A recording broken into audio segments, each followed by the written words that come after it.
ನಾನಿವತ್ತು ಈ ಬೇಸಿಗೆಗಂತೂ ಒಳ್ಳೆ ಸೂಪರಾಗಿರೋವಂಥ ಮಸಾಲ ಮಜ್ಜಿಗೆನ ಯಾವ ರೀತಿ ಮಾಡೋದು ಅಂತ ಕೂಡ ತಿಳಿಸ್ಕೊಡ್ತಾ ಇದ್ದೀನಿ. ನಮ್ಮನೆಯಲ್ಲಂತೂ ಮಕ್ಕಳಂತೂ ಇಷ್ಟಪಟ್ಟು ಅವರೇ ಕೇಳಿ ಮಾಡಿಸ್ಕೊಂಡ್ರು. ಹಾಗಾಗಿ ನೋಡೋಣ ಅಂತ ಹೇಳ್ಬಿಟ್ಟು ಹಂಗೆ ಒಂದು ವಿಡಿಯೋನು ಕೂಡ ಮಾಡಿಕೊಂಡೆ. ತುಂಬ ಸಿಂಪಲ್ ಕೂಡ, ಮನೆಯಲ್ಲಿ ಮಕ್ಕಳಿಗೂ ಕೂಡ ಮಾಡಿಕೊಡ್ಬೋದು. ನೀವು ಕೂಡ ಮಾಡ್ಕೊಂಡು ಕುಡಿಬೋದು. ಆದರೆ ಹೊರಗಡೆ ಪ್ಯಾಕೆಟ್ ಮಜ್ಜಿಗೆಗಿಂತಲೂ ರುಚಿಯಾಗಿರುತ್ತೆ ಮಾತ್ರ. ಪ್ಯಾಕೆಟ್ ಮಸಾಲ ಮಜ್ಜಿಗೆ ಅಂತ ಹೇಳಿ ತೊಗೊಂಡು ಕುಡಿಯೋರು ಮಕ್ಕಳು. ಹಾಗಾಗಿ ನಾನೇ ಮನೆಯಲ್ಲೇ ಮಾಡ್ಕೊಳ್ಳೋಣ ಅಂತೇಳಿ ಮಾಡ್ಕೊಡ್ತಾ ಇದ್ದೀನಿ. ಎಲ್ರಿಗೂ ನಮಸ್ಕಾರ. ಗಣಿಕಾ ಕಿಚನ್ ಬ್ಲಾಗ್ಗೆ ಸ್ವಾಗತ. ನಾನು ಇವಾಗ ಮಸಾಲ ಮಜ್ಜಿಗೆ ಮಾಡೋದಕ್ಕೆ ಏನೇನು ಬೇಕು ಅಂತ ಹೇಳಿ ತೊಗೊಂಡಿದ್ದೀನಿ. ಸ್ವಲ್ಪ ಕೊತ್ತಂಬರಿ ಸೊಪ್ಪು, ಸ್ವಲ್ಪ ಶುಂಠಿ, ಸ್ವಲ್ಪ ಒಂದೇ ಇಲ್ಕು ಬೆಳ್ಳುಳ್ಳಿ, ಒಂದು ಮೆಣಸಿನ್ಕಾಯಿ ತೊಗೊಂಡಿದ್ದೀನಿ. ಹಂಗೆ ಮೊಸರನ್ನು ಕೂಡ ತೊಗೊಂಡಿದ್ದೀನಿ. ಏನಿಲ್ಲ ಅಂದ್ರೆ ನೀರು ಮಜ್ಜಿಗೆ ಸ್ವಲ್ಪ ಮೊಸರಾದರೆ ಅಷ್ಟೇ ಸಾಕಾಗುತ್ತೆ. ತುಂಬ ರುಚಿನೂ ಕೂಡ ಇರುತ್ತೆ, ಟೇಸ್ಟ್ ಇರುತ್ತೆ. ಈಗ ಖಾರಕ್ಕೆ ನೀವು ಒಂದು ಮೆಣಸಿನ್ಕಾಯಿ ನಾನು ಹಾಕ್ಕೊಂಡಿರೋದು, ನಾನೊಂದು 2-2.5 ಗ್ಲಾಸ್ ಮಜ್ಜಿಗೆ ಆಗುತ್ತೆ. ಹಾಗಾಗಿ ಅಷ್ಟಕ್ಕೆ ಅಷ್ಟು ಮೆಣಸಿನ್ಕಾಯಿನ ಒಂದು ತೊಗೊಂಡಿದ್ದೀನಿ. ನೀವು ಬೇಕಿದ್ರೆ 2 ಹಾಕ್ಕೊಳ್ಬೋದು. ನೋಡಿ, ಮೊಸರು ನಾನು ಸ್ವಲ್ಪ ಎಷ್ಟಪ್ಪ ಅಂತಂದರೆ ಮೊಸರು ಚಿಕ್ಕ ಒಂದು ಬೌಲ್ ಅಷ್ಟಾಗುತ್ತೆ ಅಷ್ಟೇ.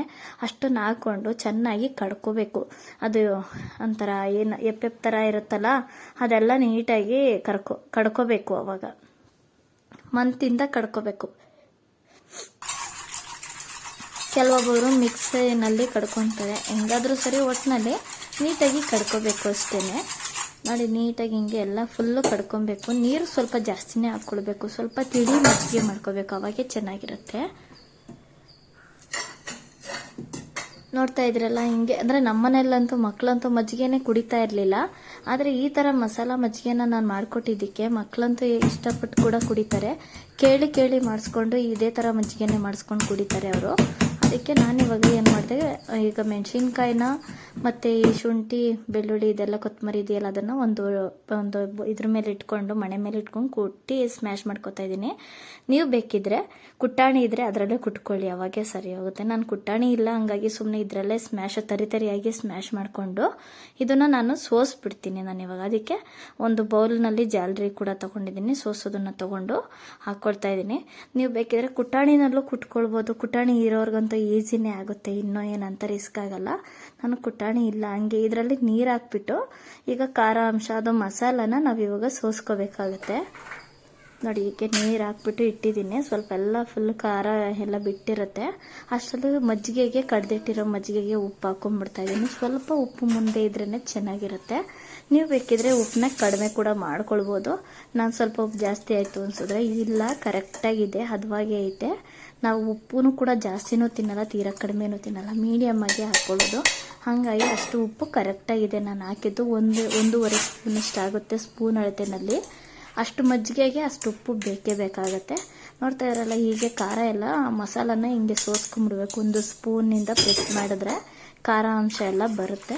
ನೋಡ್ತಾ ಇದ್ದೀರಲ್ಲ, ನೀರು ನೋಡಿಕೊಂಡು ತೆಳುವಾಗೇ ಇರಬೇಕು. ಮಜ್ಜಿಗೆ ನೋಡ್ಕೊಂಡು ಹಾಕ್ಕೋಬೇಕಾಗುತ್ತೆ ನೀರನ್ನು. ನೋಡ್ತಾ ಇದ್ದೀರಲ್ಲ, ಈ ಹದ ತೆಳುವು ಮಜ್ಜಿಗೆ ಈ ಥರ ತೆಳುವಾಗಿರಬೇಕು.